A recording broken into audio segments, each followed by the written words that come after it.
Bonjour les petits calamars, bienvenue dans cette nouvelle vidéo. On va parler du beluga, le xénomorphe beluga qui est très très proche du néomorphe. Mais avant de commencer, j'ai un petit message qui vous est directement adressé. Écoutez bien. Vous pouvez y aller. Alors salut les petits calamars, c'est un gros calamar qui vous adresse toutes ses amitiés et qui vous enjoint bien sûr à être fidèle à Xenolife, hein, bien sûr. Hein. Ok, je vous embrasse et je vous appelle du Salon Geeks de Dunkerque 2022. Gros bisous à tous.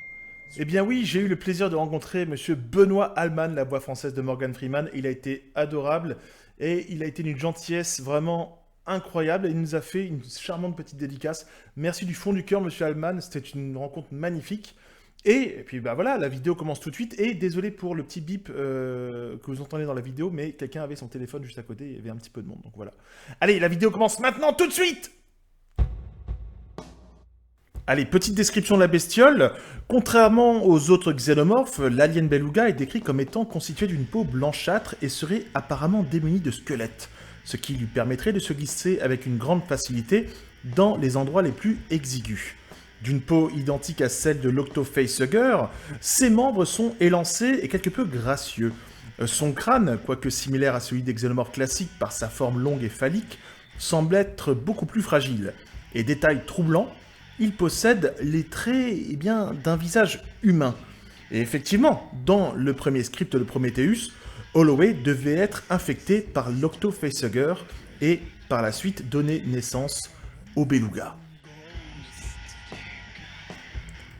Si malheureusement le beluga est resté à l'état de concept et n'a jamais vu le jour, il faut savoir que son concept remonte à très longtemps, à savoir Alien 3, puisque l'idée d'un corps sans os qui permet au monstre de se glisser partout, eh bien, on doit ça à David Towie pour le premier script d'Alien 3.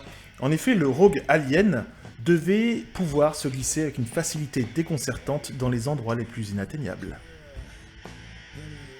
Mais vous allez voir dans le troisième fait que le concept n'a pas totalement été mis de côté. En effet, il existe des similitudes entre les deux monstres, à savoir le beluga et le néomorphe, bien que le néomorphe semble être équipé d'un squelette. Certains concepts du beluga semblent aussi le présenter sans le long crâne des xénomorphes, ce qui aurait insisté sur une idée d'un xénomorphe quelque peu préhistorique, la base de l'évolution de l'organisme parfait. Et maintenant, laissez-moi vous parler du Baby's Head, un autre concept totalement abandonné pour le beluga. Cette créature aurait dû être la transformation finale de Fifield après son contact avec le Black Goo. Ridley Scott aurait, dans un premier temps, apprécié l'idée, et il aurait même partagé le concept avec H.R. Giger, qui en aurait fait des croquis. Le monstre, pour sa part, aurait dû être légèrement plus petit qu'un humain, doté d'une tête plus petite et de membres anormalement longs. Et moi, il me rappelle un petit peu Slenderman, je trouve. Et pour ce dernier fait, nous allons parler étymologie. En effet, le mot beluga provient du proto-slave désignant la couleur blanche. C'est aussi le mot utilisé en anglais et en russe pour désigner l'espèce de dauphin partageant la peau de la créature que nous aimons tous.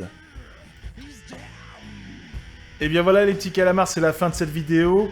Peu d'infos sur le beluga, j'ai vraiment gratté, mais vidéo assez courte.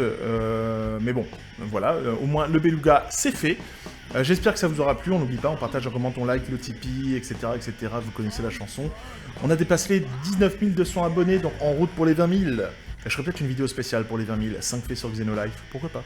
Voilà, en attendant, bonne rentrée, et on se retrouve pour une prochaine vidéo. Et encore merci à Monsieur Alman. Bis les calamars.